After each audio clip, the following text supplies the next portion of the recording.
World top 100% scholarship తో admission పొందాలి అనుకున్న India's top competitive exams IIT NEET IAS design law group 1 government jobs etcetera guidance కావాలి అన్నా India and world top universities లో medicine law finance join అవ్వాలన్నా students and parents కి career counselling కావాలన్నా మీ కెరియర్ డెసిషన్ డబుల్ చెక్ చేసుకోవాలి అనుకున్న 25 years experience doctor Satish IRSC గారిని సంప్రదించండి. హాయ్ హలో నమస్తే, వెల్కమ్ టు ప్రైమ్ 9 విద్యా ఉద్యోగ అవకాశాల కార్యక్రమం విత్ డాక్టర్ సతీష్ ఐఆర్ఎస్సి గారు. ఎప్పటిలాగే డాక్టర్ సతీష్ గారు చెప్పినటువంటి ఎన్నో సలహాలు సూచనలు ఎంతమందికి చాలామందికి ఉపయోగపడుతూ ఉన్నాయి. ఆయన చేసినటువంటి ఎపిసోడ్స్ కూడా పిల్లలకి ముఖ్యంగా పేరెంట్స్కి కూడా అవగాహన తెచ్చే కార్యక్రమాలు ఇప్పటివరకు చేస్తూనే ఉన్నారు. ఈ కార్యక్రమంలో ఈ ఎపిసోడ్లో భాగంగా ఈరోజు తీసుకున్నటువంటి టాపిక్ ఏంటంటే, ఇప్పటి వరకు ఐటీ దిగ్గజమైనటువంటి బిల్ గేట్స్ చేసిన వ్యాఖ్యలు ప్రతి ఒక్కరిని కూడా ఆలోచింపచేస్తూ ఉన్నాయి. ఫ్యూచర్లో టీచర్స్ తర్వాత డాక్టర్స్ ఉండే అవసరం ఉండదని చెప్పి బిల్ గేట్స్ చేసిన వ్యాఖ్యలు అందరినీ ఆలోచింపజేశాయని చెప్పుకోవచ్చు. అసలు ఏంటి దీని కాన్సెప్ట్, ఆయన ఎందుకు అలాంటి వ్యాఖ్యలు చేయడం జరిగింది, ఈ వ్యాఖ్యలు చేసిన వెంటనే ప్రజల్లో తీవ్రమైనటువంటి ఆలోచనలు, భావోద్వేగమైనటువంటి ఆలోచనలు రావడం మొదలయ్యాయి. అసలు ఇది ఎంతవరకు కరెక్టు, అసలు ఏంటి దీని ఉద్దేశం, అలాంటి విషయాలు తెలుసుకోవడానికి డాక్టర్ సతీష్ గారితో పాటు నేను స్టూడియోలో ఉన్నాను. అదేంటో ఆయన మాటలోనే వినే ప్రయత్నం చేద్దాం. నమస్కారం సతీష్ గారు. సో మీరు ఇలాంటి టాపిక్స్ కూడా మాట్లాడతారని మనం అసలు అనుకోలేదు. సార్ ఏంటి సార్ దీని సారాంశం ఏంటి? టెక్ దిగ్గజాలండి వీళ్ళందరూ. అంటే ఇప్పుడు శామ్ కానీ, లేకపోతే ఓపెన్ ఏఐ కానీ, మైక్రోసాఫ్ట్ కానీ, లేకపోతే గూగుల్ సిఇఓ కానీ, లేకపోతే టెస్లాకి సంబంధించి కానీ, లేకపోతే ఎన్విడియా కానీ, బిల్ గేట్స్ కానీ, వీళ్ళు ఎవరైతే ఉన్నారో జనరల్గా టెక్ ఇండస్ట్రీలో ఉన్నటువంటి వ్యక్తులు ప్రతిదీ ముందు చూపుగా ఆలోచించగలరు. అంటే నెక్స్ట్ 10 ఇయర్స్లో ప్రపంచం ఎలా ఉంటుంది, 20 ఇయర్స్లో ప్రపంచం ఎలా ఉంటుందని ఆలోచించగలిగి శక్తి ఉన్నటువంటి, పూర్తి అవగాహన, ఆ శక్తి ఉన్నటువంటి వ్యక్తులు వీళ్ళందరూ బాగా మేధావులండి. సో అందువల్ల ఏంటంటేనంటే, ఇలాంటి వ్యక్తులు చెప్పినటువంటి విషయాలు ఏవైతే ఉంటాయో ఏదో మనకు తెలియకుండా అవగాహన లేకపోవడం వల్ల అమాయకత్వంతోనో దాన్ని కొట్టుపారేస్తారు తప్ప, వాళ్ళకి ఏదైనా ఇగో హట్ అయ్యో, జలసీ వల్ల, లేకపోతే నాకేదో అయిపోద్దనే ఉద్దేశంతో అలాగేదో కామెంట్లు చేస్తారు తప్ప, డెఫినెట్గా ఇలాంటి వ్యక్తులు చేసిన మాటలు ఏదైతే ఉంటుందో ఏదో ఒక ఎవిడెన్స్ లేకుండా, ఏదో ఒక రకమైన క్లారిటీ లేకుండా మాట్లాడరు. ఇప్పుడు నేను ఉన్నాను అనుకోండి, నా పరిధిలో ఉన్న నాకు నాలెడ్జ్కి నేను ఒకటి చెప్పానంటే ఏదో ఒక అవగాహన లేకుండా నేను చెప్పను కదా, మీకు ఫుల్ చెప్పము. అలాగే ఏంటంటే జనరల్గానంటే ఇప్పుడు ఈయన 2-3 సందర్భాల్లో కూడా చెప్పారు, మిగతా వ్యక్తులు కూడా చాలామంది చెప్పారండి. అంటే నేను ఇప్పుడు బిల్ గేట్స్ అనేది సందర్భం ఆయన స్పెసిఫిక్గా చెప్పాడు కదా చెప్తున్నాను, బిల్ గేట్సే కాదండి మిగతా వ్యక్తులు కూడా. ఈవెన్ రీసెంట్గా 2-3 డేస్ బ్యాక్ కూడా ఈవెన్ శామ్ ఆల్ట్మన్ ఏదైతే మీకు ఓపెన్ ఏదైతే చాట్ జీపీటీ 5 వర్షన్ వస్తుంది, మేము అనుకున్న దానికంటే మీరు అనుకున్న దానికంటే కూడా బెటర్ వర్షన్ డ్రాప్ అవుతుంది చాలా తొందరలో అని చెప్తున్నారు. ఈవెన్ O4 O5 అని చెప్తున్నారు. ఓకే, వర్షన్స్ వస్తున్నాయి. ఓవరాల్గా వీళ్ళది ఏంటంటేనంటే మెడికల్ ఫీల్డ్లో సమూలమైనటువంటి మార్పులు జరుగుతాయనేది చాలామంది యొక్క ఒపీనియన్. అది నిజంగా కూడా స్టార్ట్ అయ్యేది, జరుగుతున్నాయి. అన్ని ఫీల్డ్స్ కంటే ఎక్కువగా సమూలంగా మార్పులు జరిగేదే మెడికల్ ఫీల్డ్ అంటే. సో ఈ మెడికల్ ఫీల్డ్ ఏంటంటేనంటే, ఇప్పుడు ఫర్ ఎగ్జాంపుల్ ఇప్పుడు ఏ డాక్టర్ అన్న కాన్సెప్ట్ వచ్చిందంటే, ఇప్పుడు మొన్నటిదాకా కోవిడ్లో మీరు చూస్తే టెలిమెడిసిన్ ఇచ్చారు కదా, అంటే ఫోన్లో కన్సల్టేషన్ చేసి మెడిసిన్ ఇచ్చారు కదండి. సో డాక్టర్ వచ్చి డైరెక్ట్గా రావాల్సిన అవసరం లేకుండా కూడా చేస్తున్నారు. అదే ఇప్పుడు కంటిన్యూ అవుతుంది కూడా. ఎక్కడో మీరు ఒక పల్లెటూరులో ఉన్నప్పుడు ఒకప్పుడు ఆన్లైన్లో కన్సల్టేషన్ తీసుకోవచ్చు అన్న విషయం ఎవరికి తెలియదే. మరి ఇప్పుడు ఆన్లైన్లో అపోలో డాక్టర్ గారి కన్సల్టెన్సీ కూడా మనం వెళ్ళకుండా ఇక్కడే కూర్చుని పంజాగుట్లో కూర్చునో, లేకపోతే ఎక్కడ మాదాపూర్లో కూర్చునో, లేకపోతే మీరు ఎక్కడ శ్రీకాకుళంలో కూర్చున్నా కూడా మనం మరి అపోలో డాక్టర్ గారితో కూడా మనం మాట్లాడి తీసుకుంటున్నాం కదా, అలవాటు పడ్డాం. సరే, అది ఎంత ఎఫెక్టివ్గా కాదన్నది పక్కన పెడదాం, మనం అయితే అలవాటు పడ్డాం. సో ఏ డాక్టర్ అన్న కాన్సెప్ట్ ఏదైతే వచ్చిందో ఇప్పుడు సమూలంగా మొత్తం అన్ని రకాలైనటువంటి యాప్స్ కానీ, దానికి సంబంధించిన సపోర్టింగ్ మెకానిజం కానీ మొత్తం అంతా కూడా దాని మీద రీసెర్చ్ అయితే జరుగుతుంది. కాబట్టి ఫ్యూచర్లో డాక్టర్స్ యొక్క అవసరం ఎక్కువ ఉండకపోవచ్చు అన్న విషయాన్ని సున్నితంగా చెబుతూ దానికి సంబంధించిన రీజన్స్ను కూడా కొన్ని వాళ్ళు చెప్పడం జరిగింది. వేరే వ్యక్తి, ఈ వ్యక్తి కానీ వేరే వాళ్ళ లాజిక్ ఏంటంటే, ఇప్పుడు చాలామంది డాక్టర్స్ అన్ని చోట్ల ఉన్నారు కదా, ఇందులో ఎఫిషియెంట్గా ఉన్న డాక్టర్లు 10% ఉంటారు. చాలామందికి అంత ఎఫిషియెంట్ డాక్టర్స్ కాదు వాళ్ళు. వీళ్ళ పల్లెటూరులోనో, C కేటగిరీ టౌన్లోనో, B కేటగిరీ టౌన్లోనో అక్కడక్కడ ఉంటున్నారు కదా, వాళ్ళ దగ్గరికి పేషెంట్స్ అది వెళుతున్నారు కదా. మేబీ ఫ్యూచర్లో జరగబోయేది ఏంటంటే, ప్రతి జిల్లాలో కూడా ఒక పెద్ద హాస్పిటల్ కట్టి, ఎవరో ఒకళ్ళు పెద్ద స్క్రీన్ అది పెట్టి, అక్కడ ల్యాబ్స్ లాంటి ఎక్విప్మెంట్స్ లాంటివి పెట్టి, డాక్టర్ని డైరెక్ట్గా 1-on-1 డాక్టర్స్తో డైరెక్ట్గా దగ్గర మనం ఇలా మాట్లాడుతున్నట్టు అనమాట అండి. స్క్రీన్ ముందు మాట్లాడే సదుపాయాన్ని ఆ టెక్నాలజీ మనకు వస్తుంది కాబట్టి, మన రిపోర్ట్లు షేర్ చేయాలన్నా, మనది ఏదైనా చూడాలన్నా, ఒక జూనియర్ కానీ లేకపోతే అసిస్టెంట్లు కానీ డాక్టర్స్ పెట్టుకుని ఒక బీపీ చెక్ చేయాలన్నా, లేకపోతే ఇంకోటి ఏదైనా చేయాలని చేసుకుని మ్యాక్సిమం అంతా కూడా టాప్ మోస్ట్ డాక్టర్స్ ఎవరైతే ఉన్నారో, ఇప్పుడు ఏజీ హాస్పిటల్లో ఉన్న డాక్టర్ గారు ఉన్నారండి, ఫ్యూచర్లో ఏం చేస్తారో తెలుసా ఆయన మీకు? ఫ్యూచర్లో జరగబోయే చెప్తున్నాను చూడండి, నచ్చపోవచ్చు చాలామందికి. ఆల్మోస్ట్ మీకు పల్లెటూరులో చిన్న చిన్న ప్లేసుల్లో ఉన్నటువంటి పేషెంట్స్కి యాక్సెస్ ఇచ్చేస్తాడు ఆయన. ఇచ్చేసి ఏం చేస్తారంటే ఒక బిల్డింగ్ కడతారు, ఒక హాస్పిటల్ లోకల్గా ఉన్న ఒకళ్ళ డాక్టర్లు పెట్టుకుంటారు. వాళ్ళు పెట్టుకుని ఈ డాక్టర్స్తో డైరెక్ట్గా అపాయింట్మెంట్. వాళ్ళు సిటీలోనే ఉంటారు, హైదరాబాద్లో ఉంటారు వాళ్ళు. సో అక్కడ అపాయింట్మెంట్ అమౌంట్ తీసుకుంటారు. మొబైల్ ల్యాబ్స్ వచ్చేస్తాయి, అంటే ఏదైనా పెద్ద పెద్ద ల్యాబొరేటరీస్ అలా కాకుండా ఇప్పుడు అన్నీ వచ్చేసినాయి కదండి, చాలా సింపుల్గానే వచ్చేసినాయి కదండి. ఇలా రావడం వల్ల డాక్టర్స్ యొక్క శాతం 50% వరకు వీళ్ళ అవసరం ఉండదు అన్నది ఒక ఎస్టిమేషన్. ఎందుకంటే ఇప్పుడు నాకు మంచి డాక్టర్ కావాలండి, నేను ఎక్కడో ఉన్నానండి ఉదాహరణకి. సో నేను మా ఊళ్ళోనే ఎక్కడ ఉన్నాను, నేను వెస్ట్ గోదావరిలో ఉన్నాను, తణుకులో ఉన్నాను నేను ఉదాహరణకి. మంచి డాక్టర్ నాకు లేరు, న్యూరాలజీ స్పెషలిస్ట్ లేరు. హైదరాబాద్లో ఉన్నా నేను రాలేను. నాకు అందుబాటులో వచ్చినప్పుడు నేను తీసుకుంటాను కదా, పలానా డాక్టర్లో ఉన్న పలానా ఆయన యశోదాలో పలానా డాక్టర్ గారు మంచివారు కదా అని చెప్పి నేను తీసుకోవడానికి నాకు ఓకే. మహా అయితే మెడికల్ టెస్టులు రాస్తారు, మెడికల్ టెస్టులు అక్కడ చేయించుకుంటాను, నేను చేయించుకుని రిపోర్ట్లు మాట్లాడతాను, చెప్తాడు. వెళ్ళగలిగే అవకాశం ఉంటే వెళ్తాను. అంటే టాప్ మోస్ట్ డాక్టర్స్ ఏ విధంగా అయితే ఉంటారో ఆ డాక్టర్స్ని మిగతా లో లెవెల్ ప్లేసెస్ కూడా, చిన్న ప్లేసెస్ కూడా అందుబాటులోకి వస్తుంది. ఇలా వచ్చిన రోజుని సో డాక్టర్స్ చాలామంది అవసరం ఉండదు, 10% డాక్టర్లతో కూడా మేనేజ్ చేసేస్తారు. అంటే మీరు అనొచ్చు, సార్ ఈ 10% జనాభా ఈ 150 కోట్ల మందికి సరిపోతారా? మరి ఒక మనిషి ఎంతమందికి చెప్పగలరు? నాకు క్వశ్చన్ ఉంది. దానికి వాళ్ళ లాజిక్ ఏంటంటే కొంత ఆటోమేటిక్గా అలా ఒక మనిషి లేకుండానే సిస్టమే సొల్యూషన్ ఇచ్చే విధంగా వస్తుంది ఇంకా ఫ్యూచర్లో. అంటే ఒక 10-15 ఏళ్ళ తర్వాత మీ ప్రాబ్లం మీరు మాట్లాడితే మనిషి మాట్లాడకుండా సిస్టమే సొల్యూషన్ ఇచ్చేస్తుంది దానికి. ఇప్పుడు ఉదాహరణకి రేడియాలజీ డిపార్ట్మెంట్ ఉందండి. ఇప్పుడు మీకు క్యాన్సర్ ఐడెంటిఫై చేసి క్యాన్సర్ వచ్చిందని తెలియాలంటే హిస్టరీ తీసుకుని దానికి ఒక వారం రోజులు టెస్ట్లు పంపించి ఆ డాట్స్ గీట్స్ ఎక్స్రేలు ఇదంతా పెద్ద ప్రొసీజర్ చేసి ఫైనల్గా నీకు క్యాన్సర్ ఉందని చెప్తున్నారు. లక్షల క్యాన్సర్ వచ్చినటువంటి పేషెంట్ల యొక్క డేటా సిస్టంలో ఉందనుకోండి, జస్ట్ ఊహించండి. ఒక డాక్టర్ జడ్జ్ చేయాలి రిపోర్ట్లు చదివి.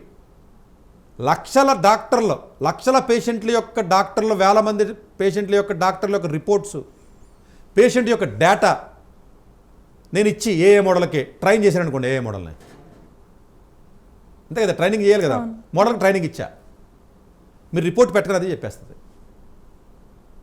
ఎలాంటి పేషెంట్కి ఎలాంటి మెడిసిన్ ఇచ్చారో కూడా ఇప్పుడు digitalisation, that is called digitalisation. దాన్నే మెడికల్ కోడింగ్ అంటారు. మెడికల్ కోడింగ్ శరవేగంగా ఇండియాలో వస్తుంది, అందుకనే మెడికల్ కోడింగ్ వాళ్ళకి జాబ్లు ఎక్కువ అని చెప్తారు. ఉంటుంది. అంటే ఏంటి ఇక్కడ అర్థం చేసుకోవాల్సింది ఏంటి, మీకు కంప్లీట్గా మెడికల్ హిస్టరీ, పాత హిస్టరీ ఏదైతే మనకు ఉందో. ఇప్పుడు చాలామంది క్యాన్సర్తో చనిపోయారు, ట్రీట్మెంట్ జరిగింది, ఏ ట్రీట్మెంట్కి ఏ బిళ్ళలు ఇచ్చారు, ఎందుకు చనిపోయాడు, ఎంతకాలం బతికాడు, ఎలా పనిచేసిందన్న హిస్టరీ మన దగ్గర లేదు కాబట్టి ఇంకెలా ఉన్నాం. ఇప్పుడు అమెరికా లాంటి దేశాల్లో ఉన్నటువంటి డాక్టర్స్ కూడా కెమెరా ముందు పెడుతున్నారు ఓపీ చేసేటప్పుడు. ఆ కెమెరా డాక్టర్ మాట్లాడతాడు, మాట్లాడింది మన ఇండియాలో వింటున్నారు మనోళ్ళు, విని రాస్తున్నారు ప్రిస్క్రిప్షన్. అంటే మాట్లాడిందంతా దాన్ని డిజిటలైజ్ చేసేసి మళ్ళీ అమెరికా పంపేస్తారు. అంటే అది మనం వాడడానికి లేదంటే దానికి ఏదో కొంత కాన్ఫిడెన్షియల్ మ్యాటర్స్ ఉంటాయి. ఇప్పుడు మెడికల్ కోడింగ్ అంటే అంతే, ఇండియాలో కాదంటే అది. అమెరికాలో ఉన్న డాక్టర్స్ వాళ్ళు దాన్ని టైప్ చేయలేరు. వాడు టైప్ చేసిన ఆ మ్యాటర్ అర్థం కాదు ఎవరికే, వాళ్ళ లాంగ్వేజ్. ఇప్పుడు ఏం చేస్తున్నారు, డాక్టర్ మాట్లాడిన వాయిస్నే ఆటోమేటిక్గా టెక్నాలజీ రిసీవ్ చేసేసుకుని అదే రాసేస్తుంది, అదే చేసేస్తుంది, దాన్ని డిజిటలైజ్ చేసేస్తుంది, రిపోర్ట్స్ వెళ్ళిపోతున్నాయి, మొత్తం డేటా అంతా గ్యాదర్ అవుతుంది. వీళ్ళ ఎక్స్పెక్టేషన్స్ ప్రకారం ఎనదర్ 4 to 5 yearsలో వాళ్ళలో ఉన్న క్వాలిటీ మెడికల్ ఇన్ఫర్మేషన్ అంతా ఒక చోటకు వచ్చేస్తుంది. ఇన్ఫర్మేషన్ డేటానే ఫ్యూయల్, డేటానే లైఫ్ అని చెప్తున్నారు, అదే కదా ఇప్పుడు చెప్పేది. ఎప్పుడైతే మీకు అలా వచ్చిందో డిటెక్షన్ ఎక్కువ మంది మనుషులు అక్కర్లా, రేడియాలజీ డిపార్ట్మెంట్ లాంటి వాటికి అక్కర్లా. ఇప్పుడు సర్జరీ, మోకాల సర్జరీ చేయాలి అనుకున్నట్లయితే ఇప్పుడు మీరు ఏఏజీ కానీ యశోద హాస్పిటల్కి కానీ మీరు వెళ్ళినట్లయితే రోబోటిక్తో చేస్తారు. డాక్టర్ ఉంటాడండి, మేబీ 4 డాక్టర్ ఉండవలసిన వాళ్ళు 3 ఉన్నారు. ఫ్యూచర్లో వాళ్ళు 2 అవ్వచ్చు, అది వేరే విషయం, పక్కన పెట్టండి. అంటే ఏంటి, ఆపరేషన్స్లోకి మీకు రోబోటిక్స్ సర్జరీస్ వచ్చినాయి. రేడియాలజీ లాంటి డిపార్ట్మెంట్లో మనిషి చూసి రిపోర్ట్ రావాల్సిన అవసరం లేదు, డయాగ్నోస్ చేయాల్సిన అవసరం లేదు. అన్నిటికంటే మెయిన్ డిసిషన్ ఒక డాక్టర్ తీసుకుంటే తప్పు అయ్యే అవకాశాలు ఉన్నాయి. కాబట్టి 100 మంది డాక్టర్లకు సంబంధించిన నాలెడ్జ్ని ఒక చోట పెట్టి డిసిషన్ యాక్యురేట్గా ఉందా లేదా క్రాస్ చెక్ చేసే టెక్నాలజీ మనకు వచ్చేస్తుంది. అంటే ప్రతి డాక్టర్ కూడా వాడి డిసిషన్ వాడి కాడే చెక్ చేసుకోవచ్చు, తప్పు ఉంటే సరి చేసుకోవచ్చు.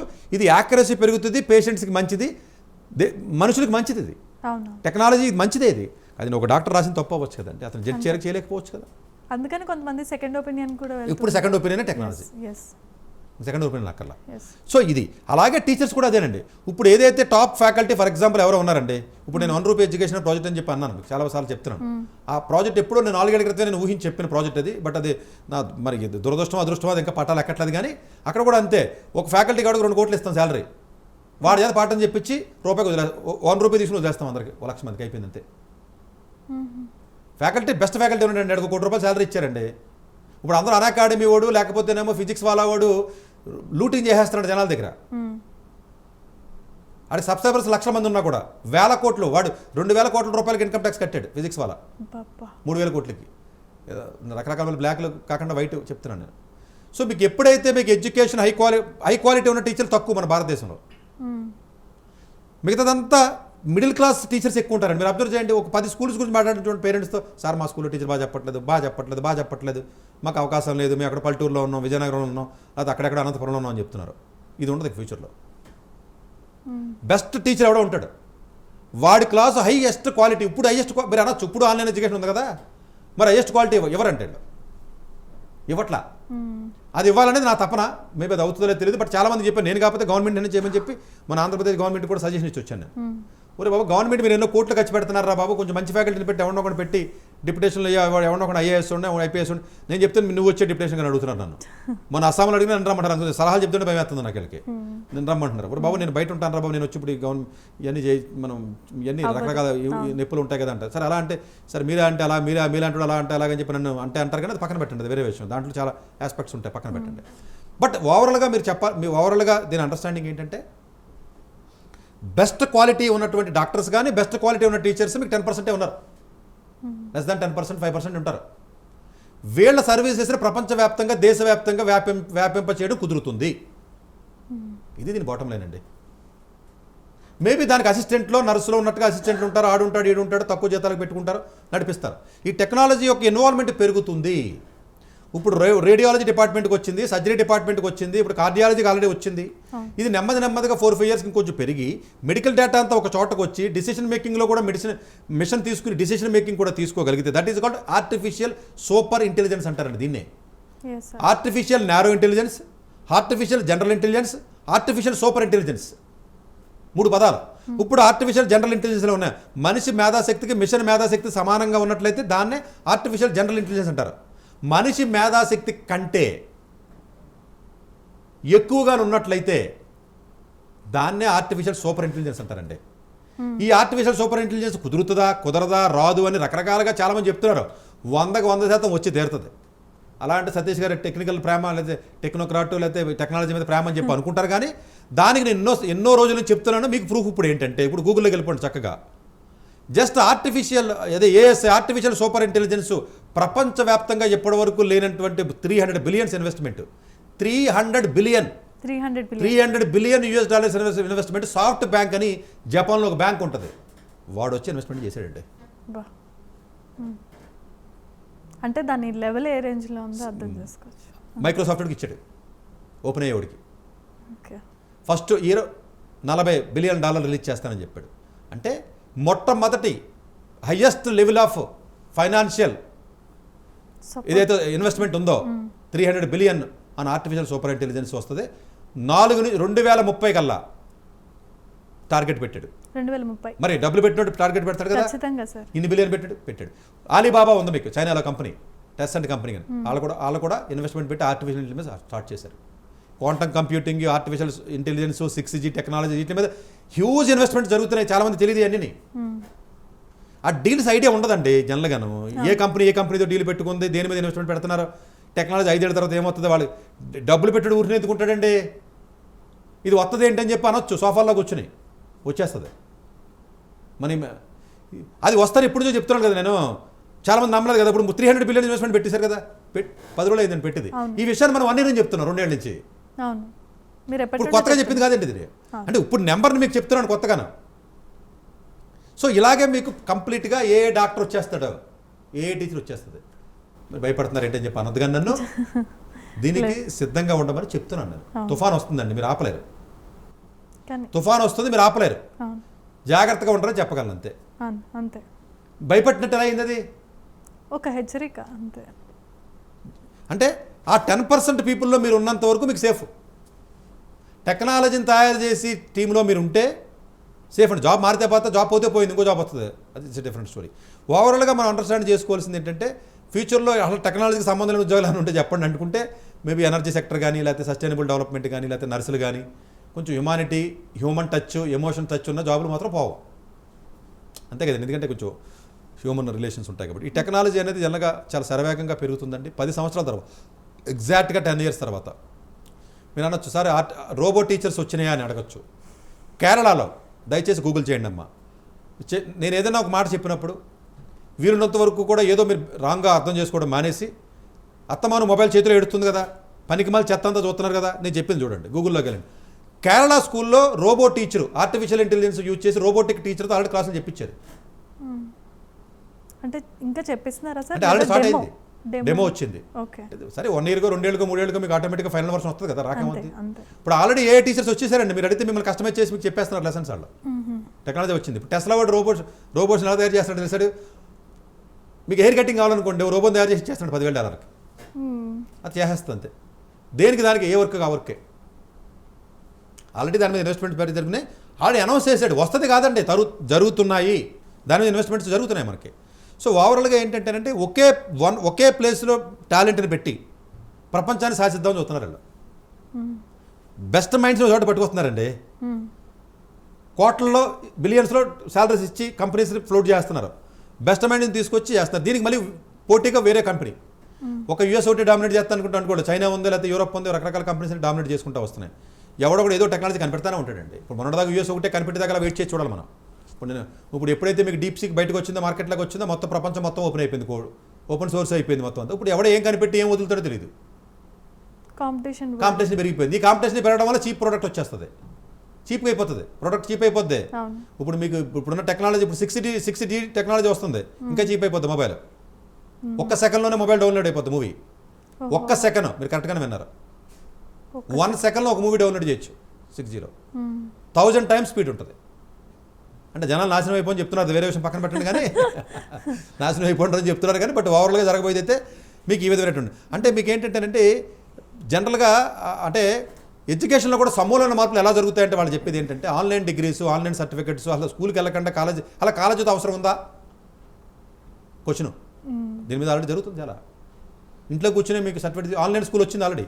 ఆల్ఫా అని ఒక ఉంటుందండి, గూగుల్ చేయండి, ఆల్ఫా స్కూల్ అని ఆన్లైన్ స్కూల్ వచ్చింది యూఎస్లో, టెక్సాస్ బేస్డ్ కంపెనీ. స్కూల్కి వెళ్ళరు, ఆ ఆల్ఫా ఆన్లైన్లో స్కూల్ నేర్చుకుంటారు, సర్టిఫికేట్ వస్తుంది వాళ్ళకి. ఎందుకు బిర్లా వాళ్ళది ఉంది కదా ఇండియాలోనే, బిర్లా ఆన్లైన్ స్కూల్ ఉంది కదా. అంటే ఆన్లైన్లోనే మీరు స్కూల్కి వెళ్ళకుండా చదువుకుని పాస్ అయిపోయి సర్టిఫికేట్ ఇస్తారు. ఎగ్జామ్ కూడా ఆన్లైనే, అంతే కోవిడ్లో ఉన్నట్టుగానే. యూనివర్సిటీ సర్టిఫికేట్స్ కూడా అలా ఇవ్వమని, ఇంత డబ్బులు పెట్టుకుని చదవాలని చెప్పి అంటున్నారు. మేబీ ఫ్యూచర్లో 10 ఏళ్ళ తర్వాత ఇప్పుడు ఉన్నటువంటి డిగ్రీ, అమెరికన్ గవర్నమెంట్ అఫీషియల్గా డిక్లేర్ చేసే స్టేట్మెంట్ అమ్మా, సతీష్ అన్న వ్యక్తి చెప్పింది కాదు, మీరు నా మీద పడిపోవద్దు, కానీ 50% ఆఫ్ ది కాలేజెస్ని క్లోజ్ చేస్తామని చెప్తున్నారు అమెరికన్ గవర్నమెంట్. అసలు ఎడ్యుకేషన్ డిపార్ట్మెంట్ తీసేస్తానని ట్రంప్ స్టేట్మెంట్ ఇచ్చాడు. మీరు కరెక్ట్గానే విన్నారు, ట్రంప్ ఇచ్చిన స్టేట్మెంట్ ఎడ్యుకేషన్ డిపార్ట్మెంట్ని తీసేస్తాను అన్నాడా లేదని గూగుల్లో కొట్టండి. అది కొట్టిన తర్వాత అప్పుడు ఈ పాయింట్ని అర్థం చేసుకోండి. మీకు ఆశ్చర్యంగా ఉంటాయి కదా ఇవన్నీ, వినడానికి కొత్తగా వినడానికి ఆశ్చర్యంగా ఉంటాయి అన్నీ. అందుకు పోయి కొట్టాలి, గూగుల్ పోయి కొడితే తెలుస్తాయి అన్నీ. ఆ రిపోర్ట్ అనేది చదువుతానండి నేను. పొద్దున 5 అయితే నైట్ 12 అవుతుంది నా బతుకు. ఈ పుస్తకాలు తప్ప వేరే పని లేదు మనకి. ఫ్యూచర్లో ఇది భయపెట్టడానికి కాదమ్మా, దయచేసి అర్థం చేసుకోవాల్సింది ఏంటంటే చదివి పిల్లలు ఎలర్ట్ అవ్వండి, చక్కగా నేర్చుకోండి, టెక్నాలజీని నేర్చుకుని మెడికల్లో చేస్తారా, ఫార్మాలో చేస్తారా, దేంట్లో కదా దాంట్లో చేయండి. బట్ మ్యాథమెటిక్స్ని వదిలేయడం దయచేసి చేయొద్దు. మీకు దండం పెట్టి చెప్తున్నా, మీరు యుగోకి వెళ్ళిపోయి నన్ను కామెంట్ చేయొద్దు, ఉపయోగం లేదు. దానివల్ల ఏవో సార్ డాక్టర్లు అవుతాం కదా, డాక్టర్లకి 25 లక్షల్లో 1,00,000 మంది డాక్టర్లు అవుతున్నారు, మిగిలిన 24 లక్షలకు సంబంధించిన మాట ఇది. అయిపోయినా మీరు డాక్టర్లు అవుతున్నారు, బతుకుతారు, చిన్న పల్లెటూరు కానీ బతుకారు. డాక్టర్లు అయిన వాళ్ళ గురించి మాట్లాడట్లేదు. నేను డాక్టర్ అయిపోతాను కదా అని మీరు ఓవర్ కాన్ఫిడెంట్తో ఉండి మ్యాథ్స్ని వదిలేస్తే ఇబ్బంది పడతారన్న విషయాన్ని దయచేసి మీరు దాన్ని పాజిటివ్గా అర్థం చేసుకోండి. మీరు ఆల్రెడీ బైపీసీ చదువుతున్న వాళ్ళు, లేకపోతే బీఫార్మా చదువుతున్న వాళ్ళు, వేరే కోర్సులు చదువుతున్న వాళ్ళు హట్ అవుతున్నారు, వాళ్ళు కామెంట్ చేశాడు నన్ను, ఎందుకంటే ఇగో హట్ అవుతుంది కట్టాలి జలసీతో, అది వదిలేయండి. బట్ చిన్నపిల్లల గురించి చెప్తున్నాను నేను, ఈ విషయాన్ని అర్థం చేసుకోండి. అట్లాగే సిఈసీ, హెచ్ఈసీ లాంటి కోర్సెస్ వల్ల ఫ్యూచర్లో ఇంకో వీడియో చేస్తానండి, ఏ కోర్సులు అంతరించిపోతున్నాయి. తప్పు అనుకోద్దామా, చార్టెడ్ అకౌంటెంట్ ఎంపీసీ చదివి కూడా మ్యాథ్స్ చదివి కూడా చార్టెడ్ అకౌంట్ చేయొచ్చు. ఇప్పుడు సిఈసీ లేదంటే అకౌంటింగ్ లేదా, చార్టెడ్ అకౌంట్ లేదా, నువ్వు ఇన్కమ్ ట్యాక్స్ ఎవరి చేత కట్టిస్తున్నావు, ఇన్కమ్ ట్యాక్స్ నువ్వు కట్టవా, అలా ఇన్కమ్ ట్యాక్స్ డిపార్ట్మెంట్ అయితే భారతదేశం లేదా అని చెప్పి ఏ సోఫాల్లో కూర్చొని కామెంట్ పెట్టడం కాదు. నేను సిఈసీ హెచ్ఈసీ వద్దని చెప్తున్నా, మ్యాథ్స్ చదవంట్రా అని చెప్తున్నా. అట్లీస్ట్ మీరు అకౌంటింగో చార్టెడ్ అకౌంట్కి వెళ్ళిర్లే, అది వేరే విషయం. సో బేసికల్గా టెక్నాలజీ చాలా శరవేగంగా పెరుగుతుందండి. సింగిల్ బటన్తో, సింగిల్ క్లిక్తో అసలు డ్రైవర్ లేని కార్లు వస్తాయంటే ఎవడన్నా ఆశ్చర్యపోయారు కదండి. ఇప్పుడు మొత్తం అన్ని దేశాలు ఉన్నాయి కదండి. నేను జపాన్ వెళ్తే అక్కడే ఉన్నా, యూఎస్ వెళ్ళినా అక్కడే. డ్రైవర్తో పని ఉంది అసలు కారుకి. డ్రైవర్ మొత్తం అన్నీ అదే కంట్రోల్ చేసుకుంటుంది. స్పీడ్ బ్రేకర్ వచ్చినా, సిగ్నల్ వచ్చినా, లైట్ వచ్చినా, మనిషి వచ్చినా. అంటే ఏంటి, జనరల్ ఇంటెలిజెన్స్ అది. Driverless car is nothing but the general intelligence. అంటే ఒక మనిషి ఎగ్జాక్ట్గా ఎలాగైతే డ్రైవ్ చేయగలడో, ఎంత మేధాశక్తితో డ్రైవ్ చేయగలడో, ఎంత ఎలర్ట్గా ఉండగలడో, అంతే ఎలర్ట్గా డ్రైవర్ లేకుండా కారు నడిపాం కదా మనం, ఉంది కదా ఆల్రెడీ. మనిషి డ్రైవింగ్ మనిషి తప్ప ఎవడొచ్చి, మనిషి లేకుండా ఇంత ట్రాఫిక్లో మనిషి లేకుండా డ్రైవ్ చేస్తాడంటే మీరు నమ్మి ఉంటారు కదా. 10 ఏళ్ళ క్రితం తిడతారు కదా. ఇప్పుడు 10 ఏళ్ళ తర్వాత జరగబోతు చెప్తున్నా. ఇప్పుడు కూడా అలా అనిపిస్తుంది అంతే జనాలకి. ఇప్పుడు ఏదో కొత్తగా అనిపించవచ్చు, ఇప్పుడు కొత్తగా అదే మీరు 10 ఏళ్ళ క్రితం డ్రైవర్ లేకుండా అంటే డ్రైవర్ లేకపోతే సడన్గా మనిషి వస్తేలాగా, సిగ్నల్ ఎలా తెస్తుంది, వేరే కారు అటు వచ్చేస్తే ఎలా వస్తుంది, బ్రేక్ ఎలా వేస్తా, ఏవో పిచ్చి మాటలు, ఏ రకరకాల ఉంటాయి. బట్ అట్లా అన్నింటికి ఆన్సర్ ఏంటి వచ్చేసింది ఆల్రెడీ. రోబో వచ్చి హెయిర్ కటింగ్ చేయడం అంటే కట్ చేస్తుంది. అదే కరెక్ట్గా ఎలా కట్ చేస్తుంది, తలకాయ మీరు కదపాలి కదా, కదపకుండా ఎలా చేస్తుంది, ఏ హైట్ కట్ చేయాలి, నా స్టైల్ వేరు కదా, ఇన్ని రకాల డౌట్లు మీకు ఉండొచ్చు. అన్నింటికి సొల్యూషన్ అందులో ఉంటుంది. ఇంత టెక్నాలజీ చేసినప్పుడు ఈ మాత్రం కామన్ సెన్స్ ఆడికి ఎందుకు ఉంటుంది? నీకే అంత కామన్ సెన్స్ ఉంటే, నాకే అంత కామన్ సెన్స్ ఉంటే, కోట్లు పెట్టుబడి పెట్టి తయారు చేసినోడికి ఇట్లన్నింటికి ఆన్సర్లు తెలియదని ఎలా అనుకుంటాం? మీ అమాయకత్వం కాకపోతే ఏంటి అంతా? అది మన అమాయకత్వం, దానికి ఆన్సర్ లేదనుకుంటే. ఇప్పుడు మేకప్ వేయడానికి మీకు మనిషి కావాలండి, మనిషితో పని ఉండదు ఫ్యూచర్లో అన్నాను అనుకోండి. దానికి ఎలా చేయాలో తెలుస్తుంది, తెలిసేలాగానే టెక్నాలజీని తయారు చేస్తారు, అంతే కదండి. సో అందువల్ల ఏంటంటేనండి, జనరల్గా నేను చెప్పేది ఏంటంటే, పిల్లలు ఎవరైతే లేత పిల్లలు ఉన్నారో, స్కూల్ పిల్లలు 6వ తరగతి వాళ్ళు, 7వ తరగతి వాళ్ళు, 10వ తరగతి వాళ్ళు, వాళ్ళకి చెప్తున్న వీడియో ఇది. పైన వదిలేండి, పైన ఎలాగ నా తిడతారో పక్కన పెట్టండి. వాళ్ళకి ఎలాగా నేను నచ్చను కాబట్టి, అంతే కదండి. దెబ్బ తగిలిసినోడు నేనే తినొచ్చుతాను, నచ్చను కదా. మీకు వాళ్ళు జాగ్రత్త పడండి, కొంచెం జాగ్రత్తగా మీరు ఎలర్ట్ అవ్వండి. కొంచెం మ్యాథమెటిక్స్ సబ్జెక్ట్ కానీ టెక్నాలజీ రిలేటెడ్ దాని మీద కొంచెం మీరు ఎలర్ట్గా ఉండి కొంచెం మంచి మంచి కోర్సెస్, మంచి కాలేజీలకు వెళ్ళమని నేను చెప్పగలను, అంతే కదండి. అంతకుమించి నేను చెప్పలేను. ఎందుకంటే ఒక చోట ఒక టాలెంట్ ఉంది అంటే అది ప్రపంచానికి అందజేయడం ఈజీ. ఇప్పుడు ఒకప్పుడు ఎలా ఉండేదంటే, టాలెంట్ ఉన్నవాడు అక్కడ కూర్చొని వ్యాపారం చేసేవాడు. ఈ రోజుని ఆన్లైన్ షాపింగ్ వచ్చింది. ఇప్పుడు ఇంతకుముందు ఏమన్నారంటే, ఇంటికి వస్తుంది, ఇంటికి గంటలో వస్తుంది, 2 రోజులు అమెజాన్ వస్తుందంటే నమ్మలేదు. ఇది వస్తుందంటే ఈబే ఏంటి అన్నారు. 7 నెలల క్రితం వచ్చినాయి కదా. తర్వాత ఏమన్నారు, అదేంటిది ఇప్పుడు ఇన్స్టా మార్కెట్ అన్నారు. ఇప్పుడు వస్తుంది కదా. మెడిసిన్స్ ఇంటికి వస్తాయి అన్నారు. నేను స్టీలు సిమెంట్ వస్తుంటే నమ్మలేదు ఎవడను. స్టీలు సిమెంట్ వస్తుంది ఇప్పుడు నేను డ్రోన్లో వస్తుంది, మనిషి కూడా పట్టాడని చెప్తున్నా. ఇప్పుడు జరగబోయేది ఇదేనండి. మళ్ళీ దీనికి గుర్తేస్తాను 6 నెలలకు 1 ఇయర్కు. నేను డ్రోన్ వచ్చి మీకు డెలివరీ చేస్తుంది. మనుషులతో పనే ఉంది నీకు. డ్రోన్ వచ్చి డెలివరీ చేస్తుంది చాలా వరకు. క్లౌడ్ కిచెన్స్ వచ్చినాయి. మొన్నటిదాకానేమో ఆడియో హోటల్ పెట్టి భోజనం చేసి బతికేవారు. ఇప్పుడు స్విగ్గీ కూడా ఏం చేస్తున్నాడు తెలుసా మీకు? అసలు ఆడవాడికి కమిషన్ నేను ఇవ్వడం ఏంటి, ఆ హోటల్కి నేను సహాయం చేయడం ఏంటి, అసలు నేనే నేను కిచెన్స్ పెట్టుకుని నేనే తయారు చేసి పెడితే సరిపోతుంది, ఆ ప్రాఫిట్ కూడా నేనే తినేయచ్చు కదా అని జొమాటో వాడు, స్విగ్గీ వాడు మొత్తం హోటల్స్లో టైఅప్ మానేసి వాడు పెట్టేస్తున్నాడు. ఇంకొక ఏడాదిలో స్విగ్గీ, జొమాటో లాంటి కంపెనీస్ హోటల్స్ తప్ప నార్మల్ హోటల్ కనపడదు. ఇవన్నీ మూసుకోవాల్సి వస్తుంది సార్. ఇప్పుడు చెప్పాను కదా, మీకు ఆశ్చర్యంగా ఉంది కదా. 1 ఇయర్ తర్వాత సగం హోటల్స్ కనపడదు, 2 ఏళ్ళ తర్వాత చూడండి. పెద్ద స్టేక్ హోల్డర్స్ అండి. స్విగ్గీ వాడు ఏం చేస్తాడు, స్విగ్గీ వాడు వచ్చి మీ దగ్గరికి వచ్చి మీ ఐటమ్ తీసుకుని ప్యాక్ చేసి నేను డెలివరీ చేస్తున్నాను. అసలు క్లౌడ్ నేనే పెట్టుకుంటే 100 సెంటర్లు పెట్టి నేనే తయారు చేసి మనుషులు పెట్టి నేనే డెలివరీ చేయొచ్చు కదా. అంతే కదండి. అదే క్వాలిటీ నేను ఇచ్చేస్తే అయిపోయింది కదా. సేమ్ ఎంప్లాయీని రిక్రూట్ చేసుకుంటే ఎంప్లాయీకి సాలరీ కలిసి అది కూడా ఎలా అంటున్నాడంటేనండి, ఇప్పుడు వాళ్ళు చెప్పేది ఏంటంటే, స్విగ్గీ వాళ్ళు, జొమాటో వాళ్ళు ఇప్పుడు మామూలుగా ఫుడ్ డెలివరీకి 1 అవర్ పడుతుంది కదా, ఇన్స్టా ఫుడ్ డెలివరీస్ ఇద్దాం అంటున్నారు. ఈ కామర్స్ వచ్చింది, రకరకాల కదా వస్తున్నాయి కదండి. ఇవన్నీ క్విక్ కామర్స్ అంటారు. ఇప్పుడు అంతా క్విక్ కామర్స్ అంటారు. ఇప్పుడు వర్డింగ్ అంటే ఏంటి, వేడివేడిగా భోజనం రావట్లా, వేడివేడిగా రావాలి, ఇంకా కొంచెం బెటర్గా రావాలి. 45 మినిట్స్ ఆగలేను నేను. మనిషికి ఆగే టైం లేదు కదా ఇప్పుడు ఉన్న వరల్డ్లోను. ఏదైనా ఫాస్ట్గా అయిపోవాలి, చచ్చిపోవడం ఫాస్ట్గానే చచ్చిపోవాలి, అన్ని పనులు కూడా ఫాస్ట్గానే చేసేది. చచ్చిపోయినా బాడీని తీసేసి మళ్ళీ నెక్స్ట్ రోజు మన పని మనం చేసేసుకోవాలి. బాడీని కూడా ఎవడో గంట సేపు కూడా ఉంచట్లేదు ఇప్పుడు. సరే, అది పక్కన పెట్టండి. అంటే ఏంటి, కిచెన్ వెంటనే పక్కనే ఉండాలి. డెలివరీ చేస్తే ఇప్పుడు ఎలాగైతే మీకు పాల ప్యాకెట్ వస్తుందో 10 నిమిషాల్లో భోజనం కూడా రావాలని. అంటే ఈ మార్పులు అనేది కంపెనీస్ ఆలోచిస్తున్నాయండి, ఈ టెక్నాలజీని వాడుతున్నాయి. ఇట్లాగా మనం ముందుకెళ్తున్నాం కాబట్టి ప్రాబబులీ మనం అర్థం చేసుకోవాల్సింది ఏంటంటే డాక్టర్స్కి టీచర్స్ అన్నది ఏదైతే ఉంటుందో యావరేజ్గా చెప్పే టీచర్స్ కానీ యావరేజ్గా ఉన్నట్టు డాక్టర్స్ కానీ ఫ్యూచర్లో కొంచెం ఒక రకంగా ఇబ్బంది ఉందా అన్నమాట. అంటే డెఫినెట్గా డౌన్ ది లైన్ 10 years తర్వాత మాత్రం ఇబ్బంది ఉందని చెప్పి అలాగని డాక్టర్ చదవద్దని నేను చెప్పట్లేదమ్మా, టీచర్ అవ్వద్దని నేను చెప్పట్లేదు, అది ఇంకా తప్పు అవుతుంది. టీచర్స్ లేకుండా దేశం ఎలా ఉంటుంది? కానీ బెటర్ టీచర్స్కి బెటర్ డాక్టర్స్కి రోజులు ఉన్నాయన్న విషయాన్ని నేను ఇండైరెక్ట్గా గుర్తు చేస్తున్నాను తప్ప వద్దని చెప్పట్లా. ఇంతమంది పాపులేషన్కి అంతమంది డాక్టర్లు ఉండాలని చెప్పి లెక్క ఉంది. బట్ ఒక వ్యక్తి ఎక్కువ మందికి సర్వీస్ చేసి టెక్నాలజీ యుగంలో మనం వెళ్తున్నాం. ఇప్పుడు నాకు తెలివి ఉందండి, నేను మాట్లాడగలను, లేకపోతే దేని గురించి నేను అనాలిసిస్ చేయగలను అనుకోండి. ఇప్పుడు ఈ ఛానల్ ఉంది కాబట్టి నేను ఎక్కువ మంది రీచ్ అయ్యాను కదా, లేకపోతే నేను ఎక్కడో హైదరాబాద్లో ఇంట్లోనే ఉండాలి కదా. సేమ్ నాలెడ్జ్ కూడా ట్రాన్స్ఫర్ అయిపోతుంది. మరి ఎక్కడో పల్లెటూరులో సంబంధం లేనట్టు కూడా నా వీడియోస్ విని బాగుపడిన వాళ్ళు వేలల్లో వందల్లో ఉన్నారు కదా, వందల్లో ఉన్నారు. నాకు చాలా మంది చెప్తారు. అంటే ఏంటి, ఎక్కడో ఉన్న నాలెడ్జ్ని, ఎక్కడో ఉన్న ఒక టాలెంట్ని, ఎక్కడో ఉన్న ఇన్ఫర్మేషన్ అది తెలుసుకోగలిగాడు కదా. సేమ్ వైద్యం టీచర్ కూడా అదే వదిలిపోతున్నారు. మార్పు జరుగుతుంది, అది అర్థమవుతుందా? సో ఇది భయపెట్టినట్టు కాదు. ఎంతోమంది సిఇఓస్, బిల్ గేట్స్ లాంటి చెప్పిన వ్యక్తుల యొక్క మాటలను మాత్రమే నేను మీకు అర్థమయ్యే భాషలో చెప్పాను తప్ప ఇది నా ఒపీనియన్ కాదు. నేను బలంగా నమ్ముతాను. నేను ఎందుకు చెప్తున్నానంటే సతీష్ గారు మీరు ఎలా చెప్తున్నారంటే నన్ను వేస్తారు అది. సో దీన్ని బట్టి డెఫినెట్గా కొంత అలర్ట్గా ఉండే పిల్లలు చక్కగా మీరు వీలున్నంత వరకు కూడా మ్యాథమెటిక్స్ సబ్జెక్ట్ని కానీ, ఫిజిక్స్ని కానీ, లేదా సైన్స్ సబ్జెక్ట్స్ని కానీ వదలొద్దండి. సో దీన్ని దృష్టిలో పెట్టుకుని మీరు చక్కగా ప్లాన్ చేసుకున్నట్లయితే ఫ్యూచర్లో ఇప్పుడు ఉన్నటువంటి ఆపర్చునిటీస్ పట్టుకుని ఇంకా ముందుకెళ్ళొచ్చు. రూపాయి సంపాదించి ₹1,00,000 జీతం ఇచ్చివాడు ₹3,00,000 జీతం ఇస్తాడు. ఫ్యూచర్ ఏ విధంగా ఉండబోతున్నది ఎగ్జాంపుల్స్ నేను డాక్టర్స్ అండ్ టీచర్స్ చెప్పడం జరిగింది. Yes sir. సో అంటే మీతో ఈ ఎపిసోడ్స్ చేస్తున్న క్రమంలో భాగంగా చాలా చాలా విషయాలు తెలుస్తున్నాయి. అంటే ఇప్పుడు వింటున్న మాకు ఆశ్చర్యంగానే కనిపించవచ్చు, మీరు ముందే చెప్పేస్తున్నారు కాబట్టి మేము అలర్ట్గా ఉండడానికి అయితే మాకు ఇది ఒక మంచి అసైన్మెంట్ అని అయితే మేము అనుకుంటున్నాం. సో చాలా మంచి విషయాలు మా ముందుకు తీసుకొస్తున్నారు కాబట్టి మీకు ప్రత్యేకమైన ధన్యవాదాలు తెలియజేస్తున్నాం. సో చూసారు కదండి, సతీష్ గారు చెప్పినటువంటి ఏ వీడియోకి సంబంధించిన విషయాలైనా చాలా డీప్గా అనాలిసిస్ చేసి చెప్తారు.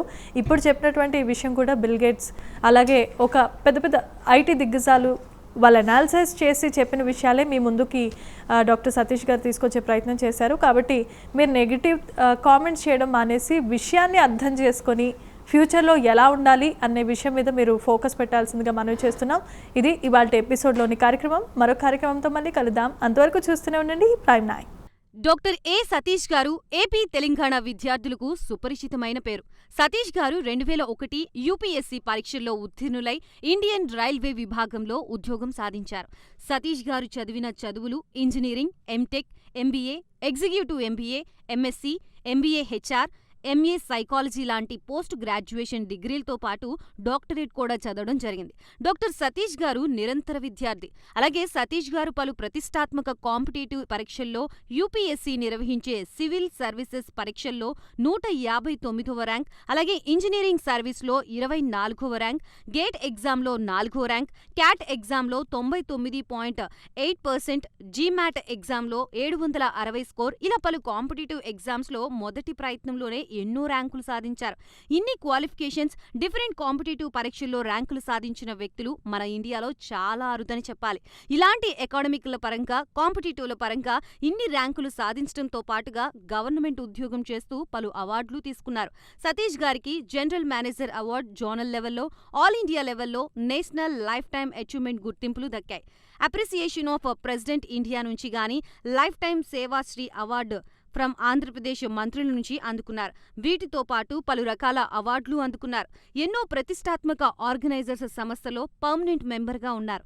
కష్టపడి పైకి వచ్చిన వ్యక్తి కావడం వల్ల గత 20 సంవత్సరాల నుంచి ఎంతో మంది చిన్నపిల్లల దగ్గర నుండి 5, 6 తరగతి విద్యార్థుల నుంచి పెద్ద పెద్ద పీజీ, పీహెచ్డీ కాలేజీలకు వెళుతూ విద్యార్థులకి అవగాహన కల్పిస్తూ ఉంటారు.